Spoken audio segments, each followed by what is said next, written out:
네, 여러분 반갑습니다.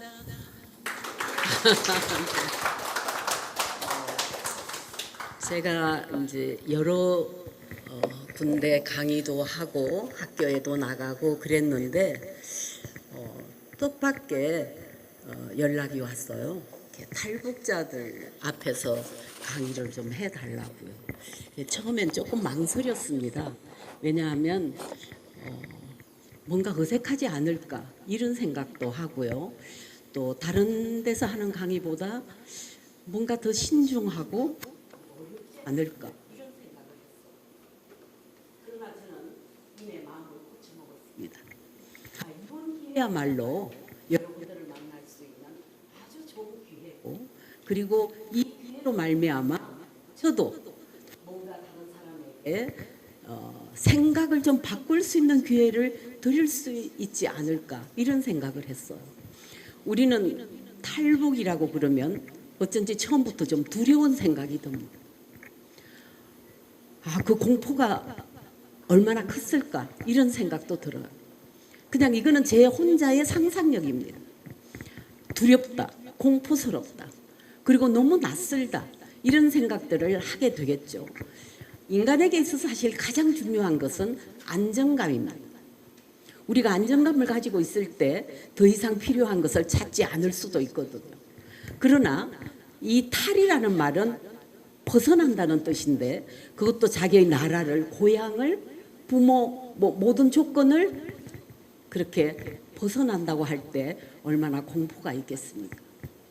그러나 저는 여러분한테 하고 싶은 이야기는 그렇게 공포스럽고 두렵지만 내가 뜻이 있는 곳으로 간다는 사실 하나가 여러분들의 그 많은 공포와 두려움을 잊게 하였을 겁니다. 저기 내가 가야 할 곳이 있다라는 것을 여러분들이 느꼈다면 그것이야말로 여러분 인생 전체를 통해서 반드시 걸어가야만 하는 곳이죠. 제가 요즘 최근에 이제 여기 한국의 어느 기업에서는 지금 오랫동안, 그러니까 한 수십 년 동안 가난한 학생들을 도우는 장학재단을 두고 있습니다.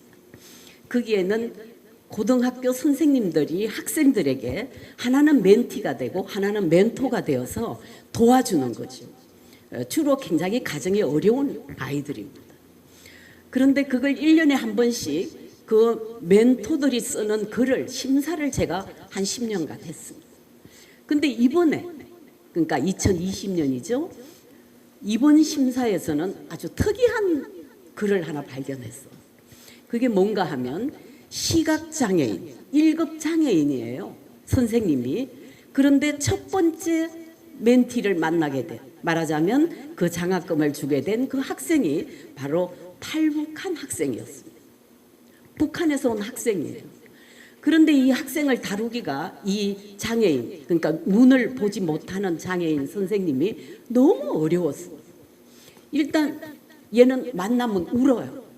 너 왜 우느냐 이렇게 물으면 이 학생이 늘 하는 말이, 저는 입을 열지 못하겠어요. 제가 말하면요 애들이 웃어요. 이렇게 말하자면 이렇게 말이 좀 틀리죠. 그러면 학생들이 너 이북에서 왔구나, 이북말 같아 이렇게 놀리는 거. 그러니까 얘는 더 이상 입을 열지 않고 선생님만 배우면 울어요. 그래서 이 시각장애인 선생님이, 시각장애는 뭐겠어요? 보지는 못해도 마음은 우리보다 훨씬 더 넓은 사람들이고, 명상이나 마찬가지죠. 명상은 말을 안 하고 가만히 있지만 우리의 내면은 크게 넓어지는 게 명상인 것처럼 시각장애인들은 고통을 겪지만 사실은 우리보다 더 많이 볼 수가 있을 것입니다. 그래서 이 선생님은 각오를 해요. 이 아이를 밝게 웃게 만들겠다. 자, 그 방법이 뭐가 있을까요? 일단 친구를 하나 사귀게 합니다. 소설을 꿈꾸는 학생 하나를 얘하고 짝을 지어줘요. 그리고 이 학생에게 그 북한에서 온 그 학생에게 시를 가르칩니다. 그러면서 이런 말을 해요. 저도 그 글을 보면서 많이 배웠습니다. 네가 제일 잘 아는 게 뭐냐? 북한이다. 너는 남한에 있는 아이보다 훨씬 더 공부를 조금만 해도 북한을 알릴 수 있는 그런 힘이 있고, 그리고 통일에 대한 것도 네가 훨씬 더 많이 알 수 있어. 북한 연구가, 통일 연구가, 너는 그런 것도 될 수 있어. 이렇게 선생님이 자꾸 자신감을 줍니다. 야, 북한에는 어떤 게 있니? 이제 이 얘기를 하겠죠. 그럼 그거 봐, 나보다 네가 훨씬 더 많이 알고 있지 않니? 이렇게 그 학생에게 힘을 실어주기 시작합니다. 말하자면 그 선생님을 만날 때마다 그런 생각을 해요. 이 학생이 드디어 이 선생님은 우리를 보지 못해도 이렇게 정확하게 잘 알고 있고 우리의 꿈이 어떻게 하면 갈 수 있는가를 알고 있는 분이구나. 그래서 굉장히 감동을 받게 되고 열심히 시를 쓰는데 뭘 가지고 쓰냐? 북한 얘기를 가지고 시를 써요. 그 학생보다 더 잘하는 학생이 그 반에 있을까요? 그 반에서 최고 잘하는 아이가 된 거예요. 자, 그래서 이 학생은 조금씩 이제 기운을 얻고 힘을 얻고 내면이 넓어지고 이제 힘이 세지는 거지. 그래서 웃기 시작했습니다. 선생님은 그 아이를 보지 못하지만 그 아이의 웃음소리를 들으면서 조금씩 어떻게 되겠죠? 그래, 나는 이 일에 더 좀 힘을 기울여야 되겠다. 울던 아이를 웃게 만들 수 있다는 것처럼 이 세상에 나와서 값진 게 어디 있겠느냐, 이렇게 생각을 하는 거죠. 그리고 너는 북한 연구가가 될 수 있어. 너는 통일 연구가가 될 수 있어. 너는 북한을 잘 묘사하는 시인도 될 수 있어. 자, 이런 말들이 이 학생에게 매일 뭔가를 쓰게 했고 그 쓰는 일이야말로 이 아이를 훨씬 더 자기의 고통을 딛고 일어설 수 있는 에너지가 된 겁니다. 그래서 결국은 제가 심사하는 그 기업의 장학금을 받기 시작했습니다. 경제적으로도 도움이 되고 자신감도 받고 그리고 옆에는 친구가 있고 선생님이 있다는 것. 우리 주변에 누군가가 있다는 것은 우리로 하여금 쉽게 자기를 버리지 못하게 하는 것. 여러분들이 제일 그리운 분들은 가족분일 거예요. 원래 혈육은 아픈 겁니다.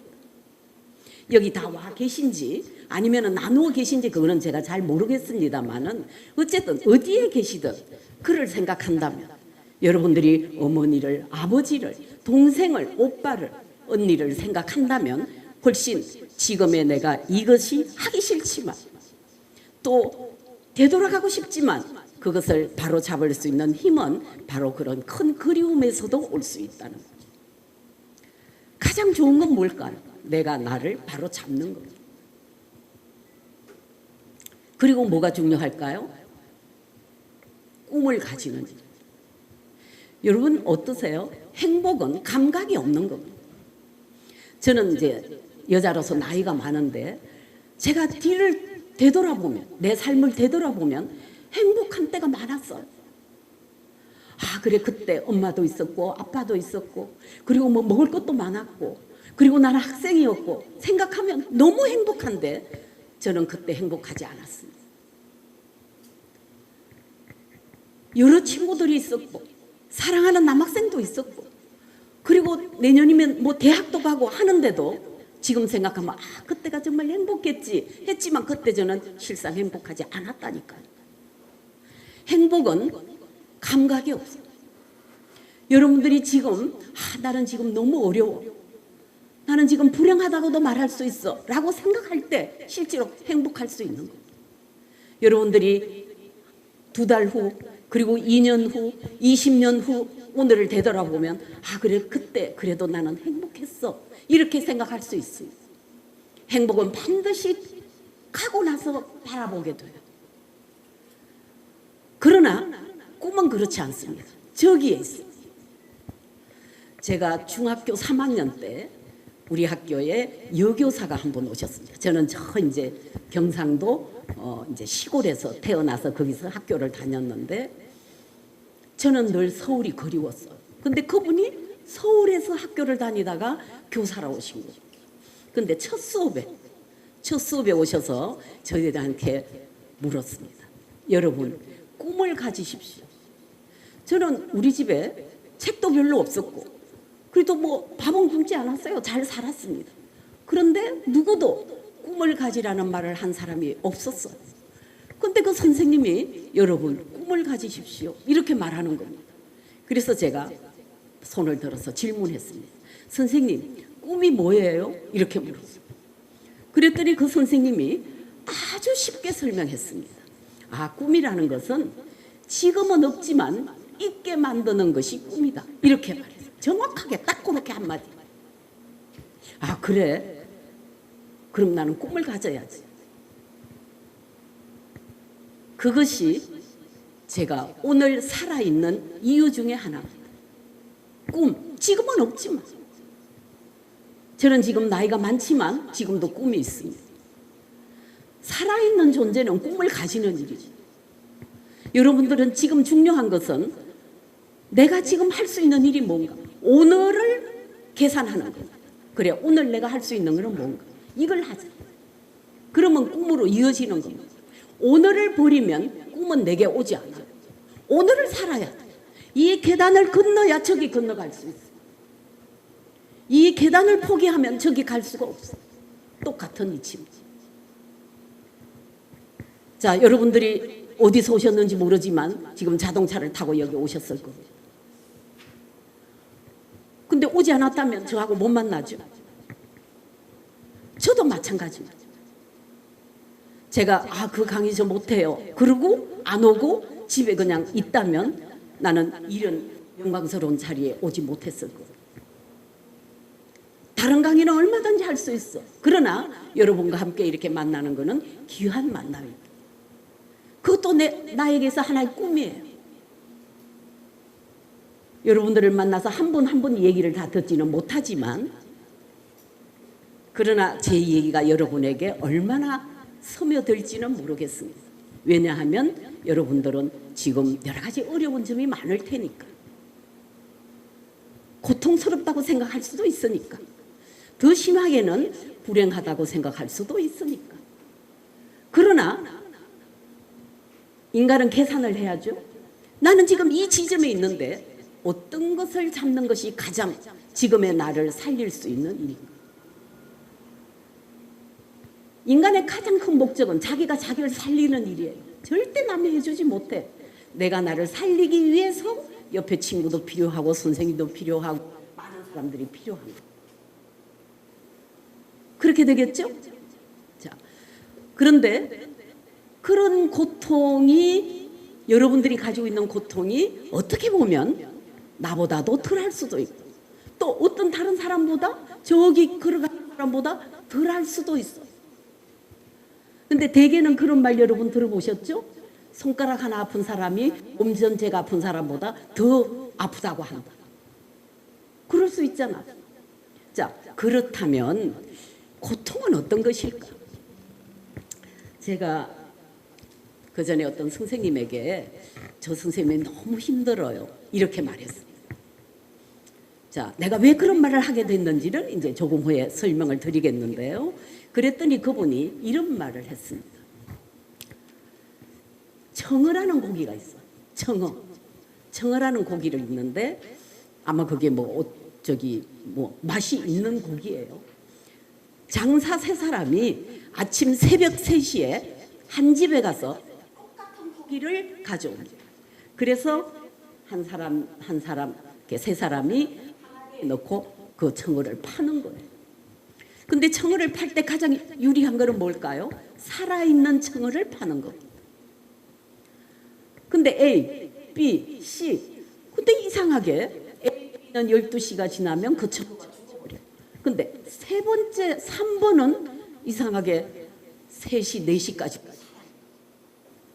그래서 이제 1, 2번이 너무 이제 그게 궁금해서 어느 날 그 세 번째 장수에 우리는 똑같은 집에서 똑같은 시간에 가지고 있는데 왜 당신 청어는 왜 그렇게 오래 사느냐 이렇게 물었습니다. 그랬더니 이 세 번째 청어 장수가 자기 항아리에 뚜껑을 열어보면서 봐라 이렇게 했어요.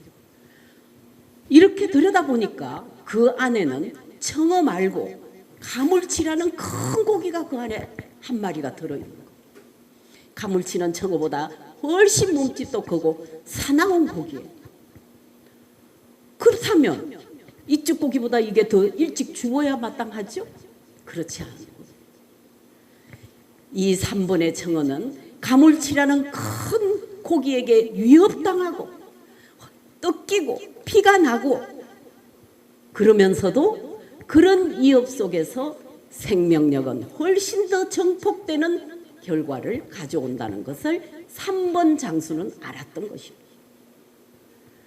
너무 평화스럽게 너무 고요하게 있는 사람은 수명이 짧다는 거예요.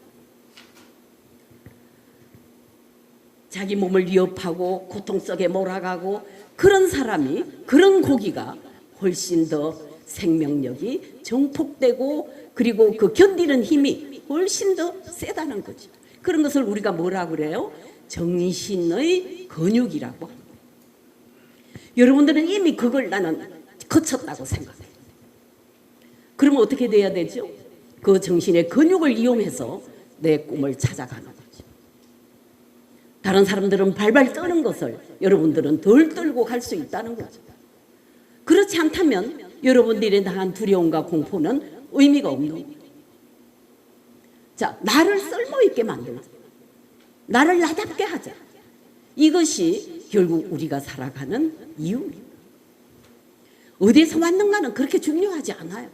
아, 나는 여기에 서 있구나. 그럼 여기서 내 꿈을 찾고 내가 뭘 하는 것이 나를 위해서 혹은 너를 위해서 좋은 것인가.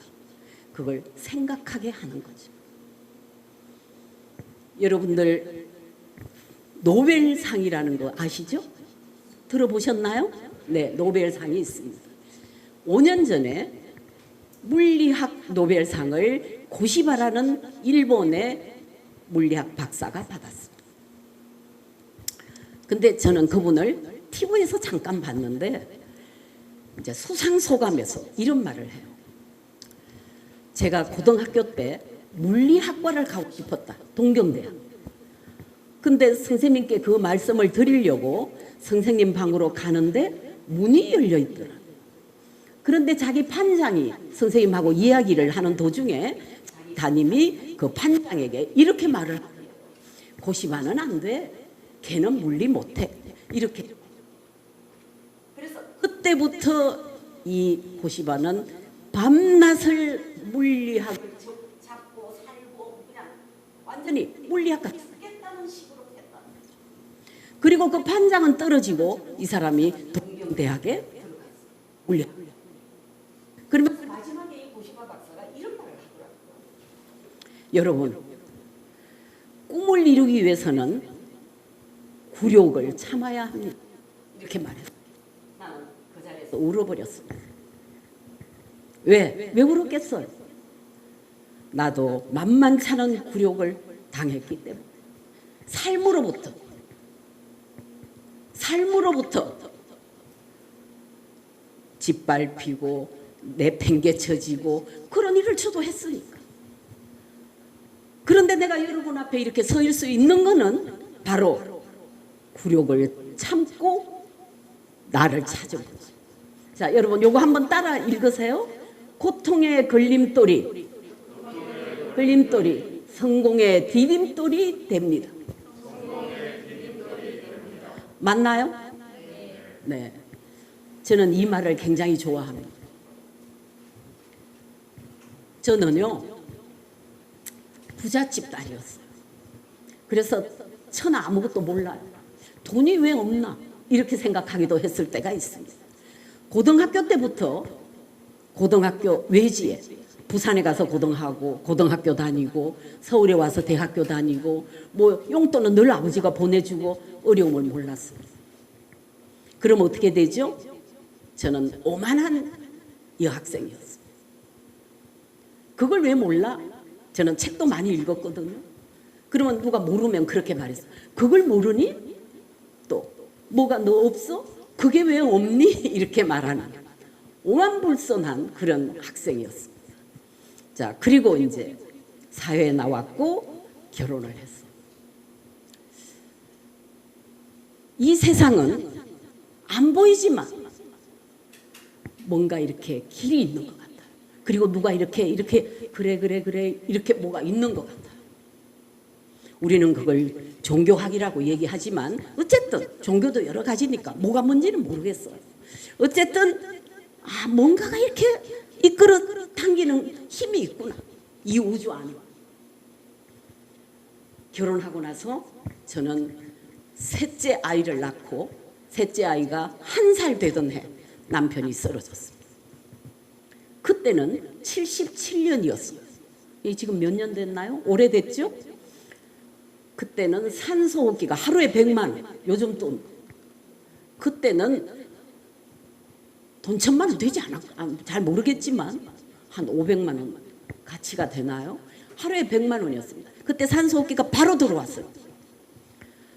저는 한 달이 안 돼서 집을 잡고 돈을 빌리고 집집마다 다니면서 돈을 빌리고 완전히 거지가 됐어요. 그렇다고 해서 1살짜리 아이 아빠를 포기할 수가 없었어요. 그리고 이제 뭐 어려운 환경에 있을 때 3년째, 남편이 병원에 있는 3년째 시어머니가 쓰러져서, 그거는 결론적으로 말하면 내 옆방에서 9년을 누워 있었어요. 그 사이에 남편은 계속 아프죠. 우리 남편이 24년을 앓다가 죽었는데 52번 입원했습니다. 52번. 매일 병원에 왔다 갔다. 자, 그 52번 속에서 제가 그때는 시집이 안 팔려서 팔아먹으려고 수필집을 몇십 권 썼을 겁니다. 어디 썼었냐? 병원 변기구에서 손으로 썼어요. 처음에는 특실에 들어갔어요. 그 다음에는 2인실, 그 다음에는 3인실, 나중에는 6인실로 떨어졌는데 6명이 있으면 보호자까지 12명이에요. 또 보호자가 더 많을 때도 있지. 그러면 변기구에서 뭘 쓰면 또 똑똑, 또 나갔다가 또 들어가서 뭐 또 펜 잡으면 또 똑똑. 그런 상황 속에서 글을 썼어요. 그렇게 살면서 많은 모욕을 당했어요. 굴욕이죠. 뭐 친구들도 그랬고, 또는 뭐 여러 이웃들도 그랬고, 쟤 뭐 굉장히 뭐 불행하게 됐다며 뭐 이런 소리 수시로 들었어요. 물론 내 아이와 함께 약을 먹고 죽고 싶은 생각도 수십 번 했어요. 그때 종교가 나를 잡았기는 했어요. 잡았기는 했지만 힘을 들었어요. 어느 날 제가 정말 하루 종일 울고, 그리고 가정 장사도 다 했어요. 어려운 일 다 했어요. 왜? 병원비도 내야 되고 아이들도 먹여야 되고 그렇잖아요. 자, 그때 제가 이런 생각을 하게 됐어요. 그것이 언제였는가 하면 우리 어머니가 죽고 무덤에 묻고 돌아온 날. 우리 엄마가 나를 어떻게 가르쳤는데 내가 이렇게 살아서는 안 되지 않나, 그런 생각을 하게 됐어요. 자, 어머니라는 존재는 굉장히 인생을 바꿔. 어떤 말이 있었는데, 저는 뭐 문학 박사까지 했습니다. 박사까지 했지만, 그러니까 초등학교 때부터 스승이 얼마나 많겠어요. 수없는 스승이 계시죠. 그런데 네가 네 일생에 만난 스승 중에 가장 존경할 만한 스승이 누구냐 이러면 딱 한 분입니다. 우리 어머니예요. 내가 남편 때문에 중환자실 생활을 오래 했는데요, 어머니한테만 비밀이었습니다. 우리 어머니는 내가 잘 되기를 바랬거든. 또 잘 될 것이라고 늘 했어요. 우리 어머니는 알고 있는 듯이 했어요. 그래, 넌 잘 된다. 그런데 이제 그런 모양을 했는데, 어머니가 중환자실에 어느 날 와서 보니까 저 구석에, 그때 제가 35이었습니다.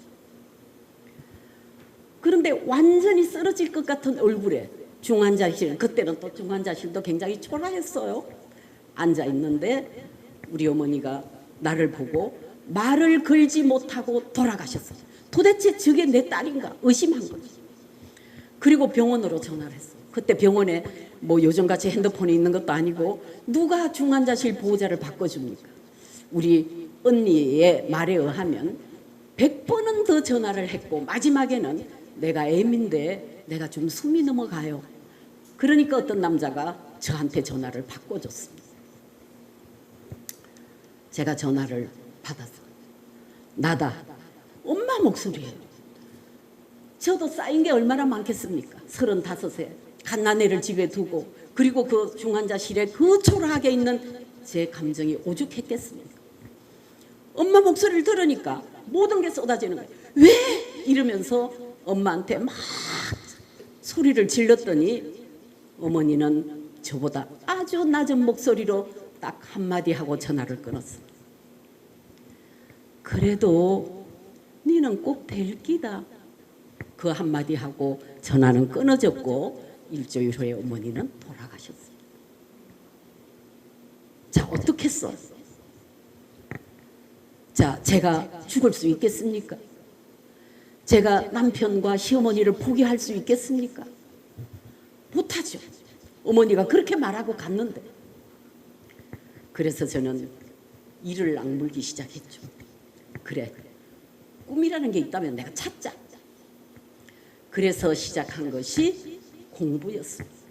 그때는 이미 이것저것 다 물건들을 팔아먹고 팔 것도 없었어요. 오직 남아있는 게 대학 졸업장이었습니다. 그래, 이걸 키우자. 이 졸업장을 키우자. 그래서 들어간 것이 대학원이었습니다. 대학원도 시험을 3번이나 떨어졌어요. 그때 영어 시험이 있었는데 그 와중에 제가 영어가 되겠습니까? 3번 떨어지고 포기하려고 했어. 아, 나는 이제 안 돼. 더 이상은 못해. 그런데 어떤 분이 전화를 했어요. 저한테. 막 이제 완전 포기하고 울고 있는데 전화를 해서 이런 겁니다. 아이고, 이제 그만하세요. 그래.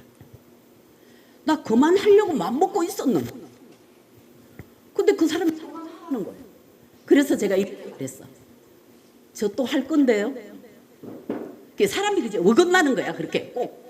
그 사람이 하라고 그랬으면 나는 오늘의 내가 없어. 그래서 내 인생의 천사입니다. 그분. 내 인생의 천사.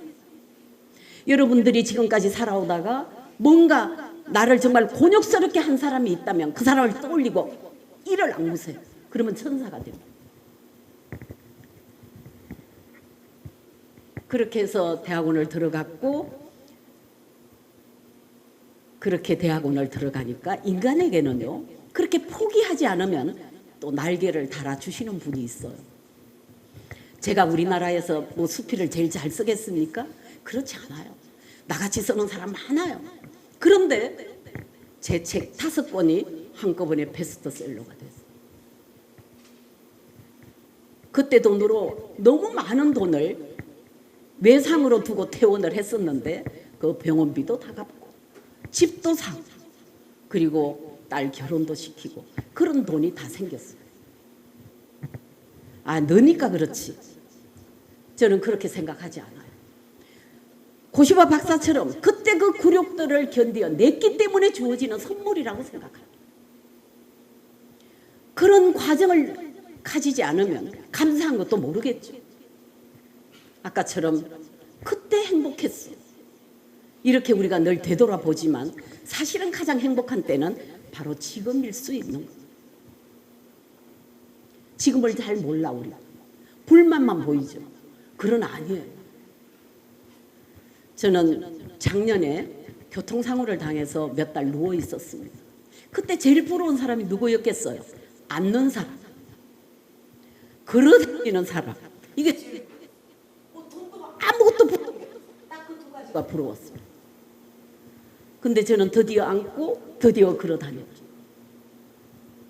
자, 그때 의사 선생님께서 2달은 누워 계셔야 됩니다. 그래서 속으로 말했습니다. 아, 감사합니다. 2년이 아니니까. 저는 이제 그걸 알았어요. 나한테 주어진 지금의 조건이 얼마나 행복한 조건인가를 알게 된 거죠. 자꾸 불만만 계산하지 말고 이 불만으로 내가 여기서 어떤 것을 하면 내가 다시 태어날 수 있는가를 여러분 고민하셔야 돼요. 인간은 계속 성장합니다. 그러나 퇴보할 수도 있어요. 그렇게 생각하면 우리는 어느 것을 선택하겠습니까? 아까 전에도 잠시 말씀드렸지만 우리한테 주어진 시간은 한정되어 있습니다. 요즘 뭐 100년 한다고 하잖아요. 여러분들 지금 내가 나이는 잘 모르겠지만 앞으로 무슨 70년, 80년 남아있는 사람들 아닐까요? 자, 그렇다면 그 시간을 여러분들은 어떻게 보내시겠습니까? 저처럼 굴욕을 견디시겠습니까? 굴욕은 견딜 수 없다고 판단하시겠습니까? 우리한테 주어진 조건은 언제나 사실은 좋은 조건이라고 생각하시면 됩니다. 그리고 언제나 나보다는 조금 더 마음이 아픈 사람이 옆에 있어요. 여러분들 그걸 한번 생각해 보십시오. 내가 가장 아픈 사람이 아니라 나보다 조금 더 아픈 사람이 내 옆에 있다. 이렇게 생각하시면 여러분들의 아픔이 둘째가 되겠죠? 셋째가 되겠죠? 조금 내려오게 될 것입니다. 저는 여러분 좋아하는 사람이 하나 있는데요. 뭐 그 사람을 만나본 적도 없지만 여러분들에게 쉽게 아마 알게 되는 미국의 철광학 앤드류 카네기라는 사람이 있습니다. 아시죠? 들어보셨나요? 네. 이 사람은 뭐 대단한 철광학을 했으니까 얼마나 부자였겠어요. 근데 어릴 때는 아주 가난한 집의 아이였습니다. 친구로부터 토끼 2마리를 선물 받아. 토끼 2마리. 근데 토끼들은 굉장히 다산형입니다. 얘가 초등학교 3학년 때 받은 토끼가 얘가 중학교 3학년 때는 우리가 많아졌습니다. 카네기는 그 아이들에게 풀을 주는 것도 벅찼지만 그 나라에는 토끼에게 반드시 이름을 지어주게 돼 있습니다. 그 많은 토끼에게 이름을 지어주는 일도 너무나 벅찬 일이었어요. 그래서 카네기는 담임을 찾아갑니다. 선생님, 우리 학교 전교생의 출석부를 조금만 빌려주십시오. 그래서 학교 기퉁이에서 그걸 다 벗겨요. 종이에다가 오려서 전부 다 목에다가 붙여주죠. 그러면 자기는 누군지 몰라. 미자인지 정자인지 달자인지 모르지만 이름은 일단 지어줬어요. 그렇게 했어요. 그런데 이상한 일이 생겼어요. 어느 날 얘가 학교를 좀 늦게 가게 됐는데 친구들이 자기 집으로 다 몰려와서 미자는 미자에게, 철수는 철수에게, 영자는 영자에게 자기 이름이 달린 토끼에게 다 풀을 주고 있는 겁니다. 야, 이름이 같다는 거, 이름을 불러준다는 거는 굉장히 의미가 있구나. 여러분들 혹시 김춘수라는 시인의 이름을 들어보셨는지 모르겠지만 그 시에 보면 이런 게 있습니다. 내가 너의 이름을 불러주기 전에는 하나의 몸짓에 지나지 않았다. 내가 너의 이름을 불러주었을 때 너는 나에게 와서 꽃이 되었다. 이런 시가 있어요. 이 이름을 불러준다는 것은 굉장히 힘이 나는 거예요. 자, 이름이 누구시죠? 응? 옥. 예, 진호가 너 오늘 잘했어. 이렇게 자기한테 말하세요. 너 오늘 잘할 거지? 자기하고도 대화를 하는 거예요. 아, 진호가 오늘 너 이뻐 보인다. 이렇게 자기에게 자기가 힘을 실어주는 거예요. 이름을 불러줘. 진호가 그래 오늘 잘하자. 이렇게. 그러면 그것이 하나의 몸짓이었는데 그것이 하나의 의미가 된다는 거예요. 카네기도 그렇게 했습니다. 그 모든 토끼의 이름을 전교생의 이름과 다 같이 외우게 됩니다. 카네기는 원래 이름을 외우는 천재입니다. 그래서 뭐 어디서 대광사에 만나든 어디 만나든 이렇게 말해요. 아, 철호, 우리 철호 지금 잘 커. 이렇게 말했어요. 이름을 다 외워. 아, 얘는 누구 이걸 다 아는 거예요. 그러니까 그 학교의 스타가 됐죠. 사실은 그렇게 카네기는 이름을 날리기 시작해서 나중에 철광학이 됐습니다. 뭐 이 얘기를 좀 줄이겠습니다만은, 자, 카네기가 죽었어. 임원들은 묘비명에 넣을 말을 고심했습니다. 며칠을 해도 안 돼서 공모까지 좋은 말이 안 나오고, 자, 어느 날 밤 11시까지 고심을 하고 있는데 노크 소리가 들렸습니다.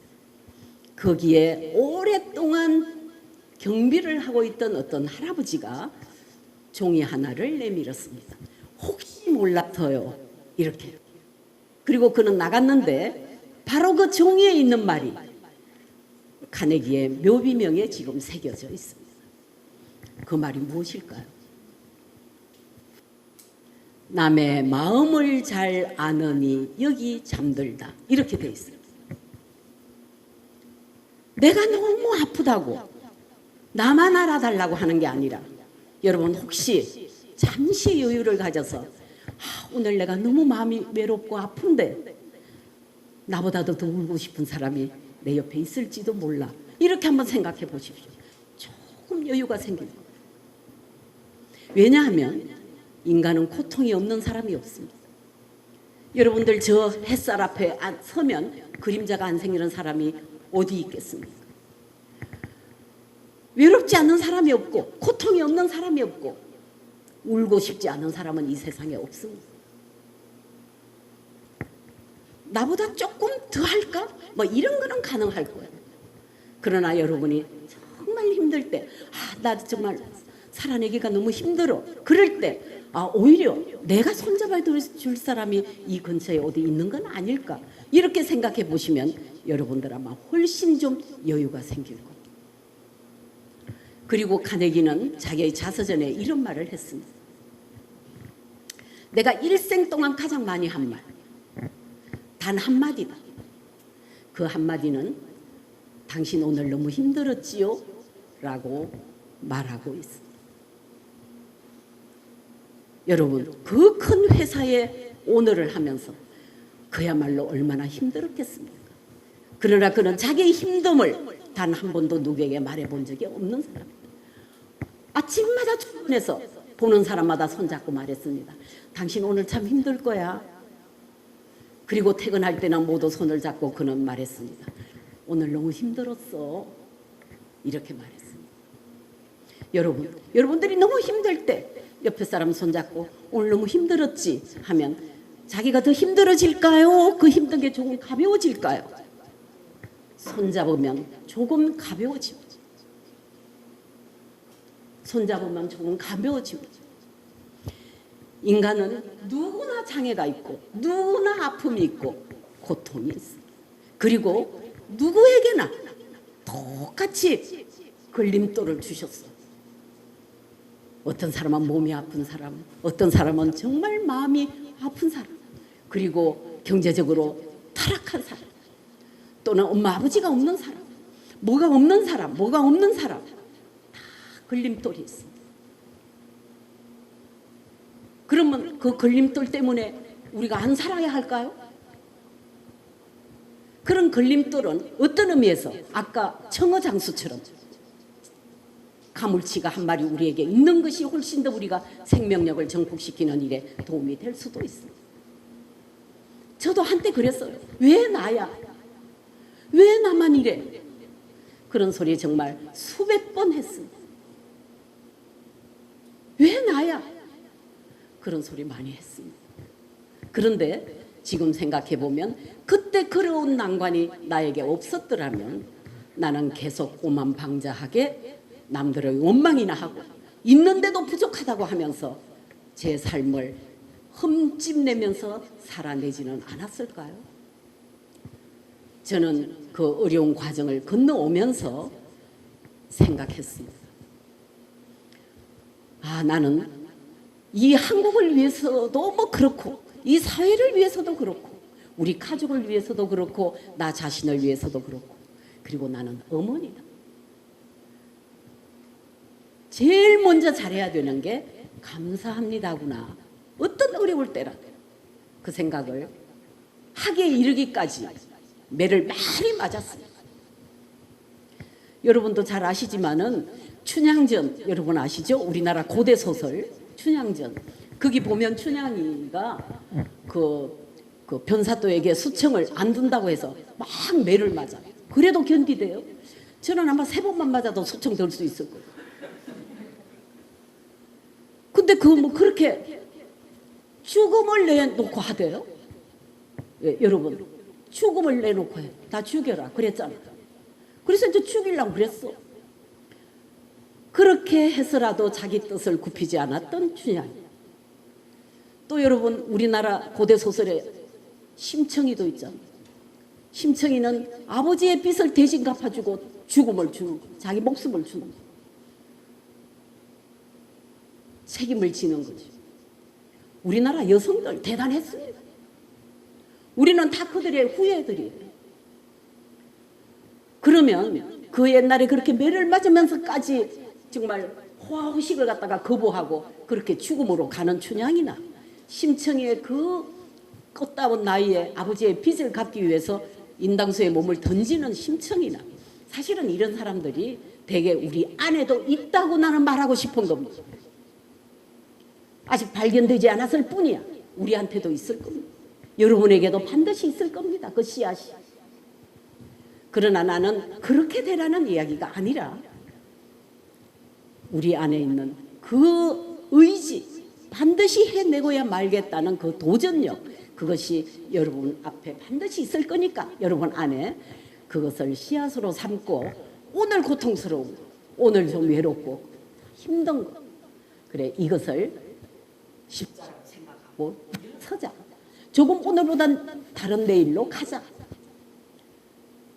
여러분 어제는 결코 돌아오지 않습니다. 오늘도 거의 절반이 다 지나갔습니다. 결코 만날 수 없는 시간이에요. 제 나이가 되면 시간에 대해서 굉장히 공손해집니다. 오늘 이 하루 굉장히 공손해져. 여러분 때는 모르죠. 그러나 여러분은 뭐가 있습니까? 젊음이 있고 도전력이 있고 정신의 근육이 있고 일어서자 하면 일어설 수 있는 게 있고. 그래서 반드시 여러분들이 자기의 꿈을 향해서 갈 수 있는 사람이 되기를 바란다. 왜냐하면 자꾸 원망할 시간이 없어 지금. 저처럼 왜 납니까? 저는 신에게도 늘 저항했어요. 왜 저예요? 왜 또 접니까? 이렇게 저항했어요. 자, 그렇다면 지금은 뭐 굉장히 행복한가? 여러분 그렇지 않아요. 몰라. 또 한 5년 후에는 아 그때 행복했다 이렇게 생각할지 또 몰라. 근데 저도 어려운 게 많죠. 저 자신을 마음대로 못해서도 어렵고 그리고 안 되는 일도 많고 저도 뭐 어려운 게 많죠. 그러면 저는 저녁으로 혼자 노래를 부르고. 왜냐하면 누구에게 전화해서 힘들어 이렇게 막 살기 그런 소리 하기가 싫었어. 내 모든 고통은 내가 책임진다. 이런 자세로 저는 지금 살고 있습니다. 그래서 영 어려우면 제가 혼자 노래를 불러요. 우리나라 노래 아는지 몰라. 제가 노래 아는 게 딱 하나밖에 없어요. 연분홍 치마가 봄바람에 휘날리더라. 오늘도 옷구름 씹어가며 이제 비 넘나드는 성황당길에 노래를 불러요. 아, 제가 말할 때는 손뼉 안 치고 노래를 부르니까 손뼉 치네요. 자, 오늘 잘 왔다고 생각이 드세요? 네. 어때요? 야, 참 힘드시죠? 네, 괜찮아요? 네, 네. 잘 왔어요. 네. 노래는 원래 흥겨워서 하는 거죠. 근데 나는 안 그래. 괴롭으면 노래 부르. 그러면 노래 한 2곡 부르고 나면 막 가라앉아. 그럼 자. 그러면 내가 친구한테 전화해서 얘 왜 이렇게 못 살겠니? 뭐 어쩌고. 나는 패스 영상 안 불러. 세상이 왜 이래 이런 것도 안 해. 그냥 내 혼자 풀어. 내 혼자. 자, 인생이 결국은 자기가 다 해내는 거예요. 근데 참 묘한 게요. 개개인에게 그런 능력이 다 있습니다. 없을 것 같아요. 저는 정말 어릴 때 아무것도 못하는 애였어요. 허약하기도 하고 그리고 남 앞에 서지도 못하고 옛날에는 우리 초등학교 때 이렇게 출석을 불렀습니다. 제가 10번이야. 키가 작았어요. 그러면 7번, 8번 그러면 다리가 달달달달 떨리다가 대답을 한번 9번 그러다가 10번 신달자 이러면 확 울어버렸어요. 그만큼 약했어요. 근데 그런 약한 애가 그 많은 인생의 짐을 지고 살다가 이제 늙어서 아 감사합니다 이렇게 말할 수 있는 이 영광은 이만저만한 게 아닙니다. 저는 아마 그런 고난을 당하지 않았으면 감사합니다의 뜻을 몰랐을 거예요. 나는 여러분들이 자기로서는 전부 내 걸림돌은 이거다 이런 게 아마 여러분 다 있을 겁니다. 그 걸림돌을 딱 잡고 여러분 굳세게 일어나기를 바랍니다. 그것이야말로 누구를 사랑하는 거죠? 나를 사랑하는 겁니다. 아까 그 시각장애인 선생님이 가르친 그 탈북 그 여학생처럼 네가 잘 아는 게 북한이다. 그게 뭐가 있는지, 그게 바람이 어떤지, 그게 풀꽃은 어떤 색인지 그런 걸 너는 적을 수 있지 않나. 자, 너는 북한 연구가도 될 수 있고 통일 연구가도 될 수 있다. 그리고 남한에 와요. 새로운 걸 본다. 그러면 그 느낌이 어땠다든가 하는 걸 글로 적을 수 있다. 그거는 누구보다도 큰 경험이에요. 어마어마한 경험이에요. 여러분들은 우리하고 다르잖아요. 양쪽을 다 보셨다는 거. 어마어마한 경험이에요. 그 자원을 그냥 내버리시겠습니까? 여러분들이 걸림돌을 잡고 일어서는데 기름으로 사용해야죠. 에너지로 사용해야죠. 그것이 여러분에게 가장 큰 노하우가 될 것입니다. 나는 그 시각장애인 선생님 얘기를 듣고 굉장히 많이 배웠어요. 그리고 글을 써라. 근데 처음에는 글이라는 게 잘 안 되잖아요. 2줄 써오다가 5줄 써오다가 1장 써오다가 나중에는 A4 용지에 5장 10장도 써오더라. 자, 그러면 여러분 저처럼 친구에게 뭐 하소연 하는 것보다 내가 노래하는 것처럼 여러분들이 자기 글로 10장을 쓸 수 있으면 가슴에 어느 정도가 이렇게 밖으로 나왔을까요? 여러분들의 분노와 두려움과 공포와 뭐 이런 것들이 많이 드러나게 될 것입니다. 밖으로 나오게 됩니다. 그걸 뭐라고 그러죠? 우리는 감정 표출이라고도 합니다. 표현은 흘러내리게 합니다. 그것을 여러분들이 잘 아는 북한 언어로 써보는 것도 좋은 일이잖아요. 우리는 모르는 거예요. 내가 들어보면 표현이 굉장히 다르더라고요.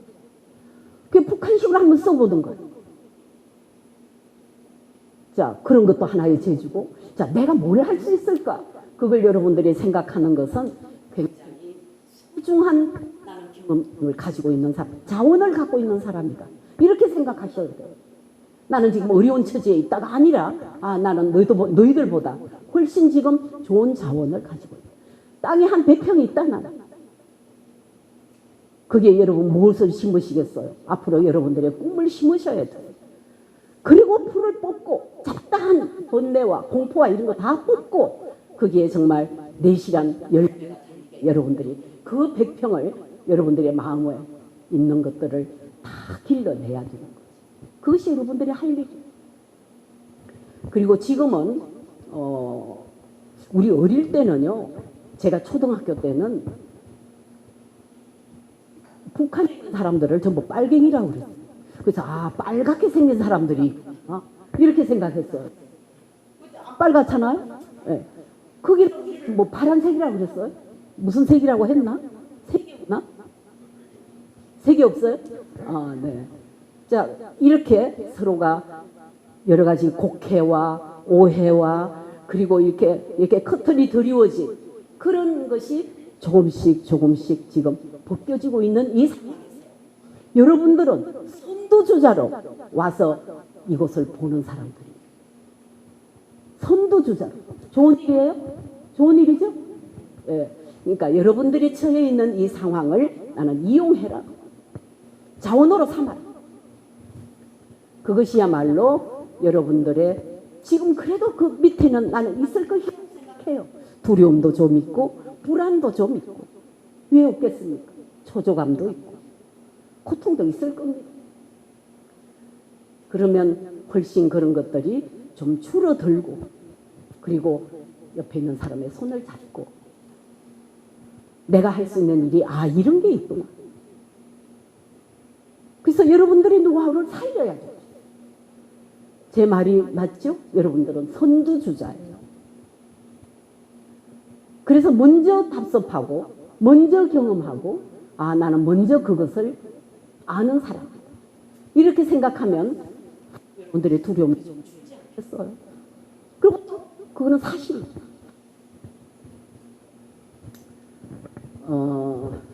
저는 굉장히 그 고생을 할 때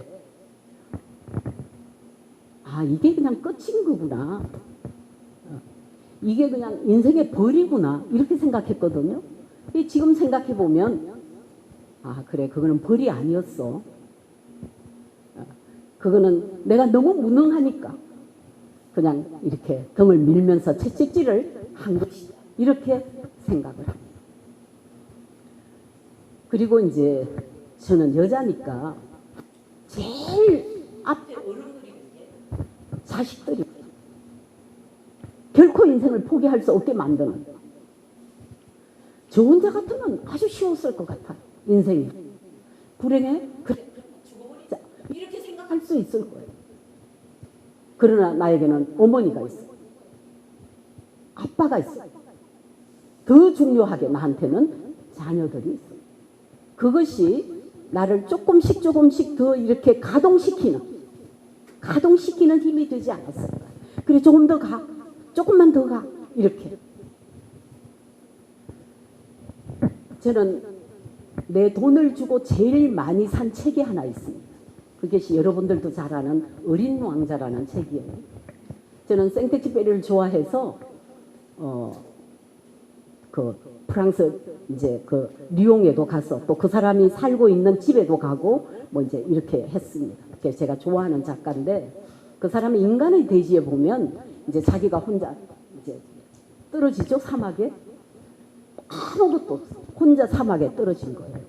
신발도 걸어도 신발이 다리가 이렇게 부어서 신발이 안 들어가. 신발을 이렇게 가위로 잘라내면서 걸어요. 그러면서 이 남자는 이렇게 말합니다. 내가 조난자가 아니다. 집에 나를 기다리고 있는 가족들이 조난자. 이렇게 난 그 말이 너무 좋아.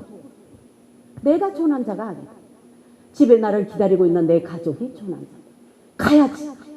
그리고 그야말로 절반이 상해 가는 그 두 발을 들고 걷기 하는 집에 도착하는 인간의 대지를 저는 살아갑니다. 인간에게 주어진 고통은 인간이 또 넘어설 수 있는 힘이 있기 때문에 가능한 겁니다. 그런 인간의 대지는 우리에게도 하나의 대지로 작용합니다. 여러분 바다에 가면 파도가 많아요. 그 파도를 우리가 없앨 수 있습니까? 우리 힘으로 파도를 없앨 수 없죠? 그러면 우리는 어떻게 해야 돼요? 파도를 타는 법을 배워야 합니다. 파도를 없앨 수는 없어. 그러나 인간은 그 파도를 타는 기법은 익혀야 돼. 그것이 인간의 힘입니다. 우리가 어떤 힘으로 파도를 없앨 수 있겠습니까? 자, 그것처럼 여러분 한 분 한 분에게 그 파도의 기법은 존재한다. 어떨 때? 그래. 일어서자. 내 걸림돌을 디딤돌로 만드는 그 마음 하나가, 마음의 벽돌 한 개가 여러분들의 인생을 좌우하게 될 것입니다. 나는 정말 간절하게 여러분들이 이렇게 남한에 오신 것을 정말 감사하게 생각하고 또 여러분들 사랑합니다.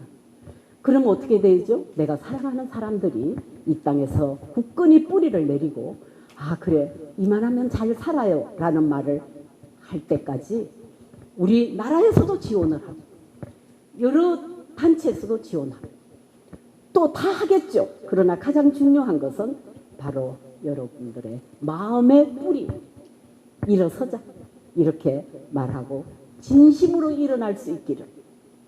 그리고 오늘 우리들이 이렇게 만난 어떻게 보면 여러분보다 내가 훨씬 더 어려웠던 시절을 감내한 한 여자로서의 이야기고 또 한 언니, 오빠, 엄마로서도 이야기지만은 내가 나를 버리지 마라.